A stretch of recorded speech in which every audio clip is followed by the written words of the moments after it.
God gave you a brain. He expects it to be developed. God gave you a brain with nothing in it. It's like a hard drive on a computer. It is up to you to decide what you download. It's called learning. God gave you a brain. This is very important. And the gift of imagination so that you could participate in creating through planning. I'm going to say this again. God gave you a brain with 500 billion cells and the gift of imagination so that you could participate in creation through planning. The future exists in the unseen.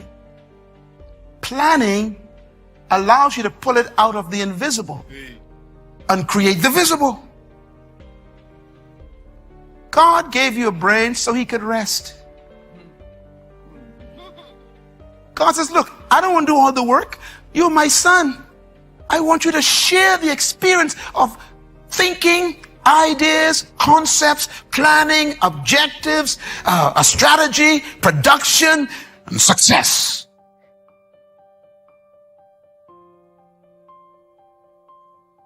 Sometimes you ask the Lord for healing. The Lord says, yeah, I'll heal you. I want you to go get some bush.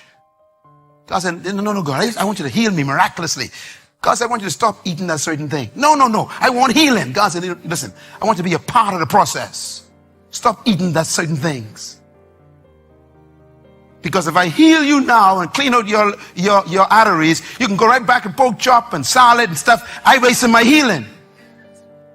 Be a part and plan your healing. I planned how healthy I am. I planned it. I've been a health freak since I was 14. I went to see my doctor. He gave me a checkup. We had an executive checkup. The guy went in my nose and the head and eye and everything. They went things to places where you're supposed to go. They went everywhere. And the fellow say, you got the body of a young athlete.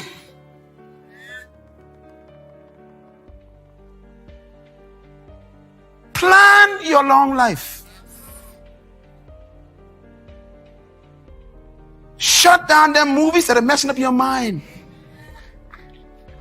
Plan your future by the decisions you make every day. Cut off them friends that ain't taking you to the right direction, man. Stop coming to people always being negative. Plan your conversations with certain people. And know when to leave other people's presence.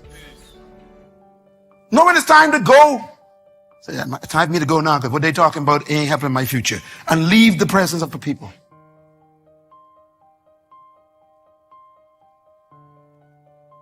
This is very important. Number 2, planning is the highest expression of divine nature.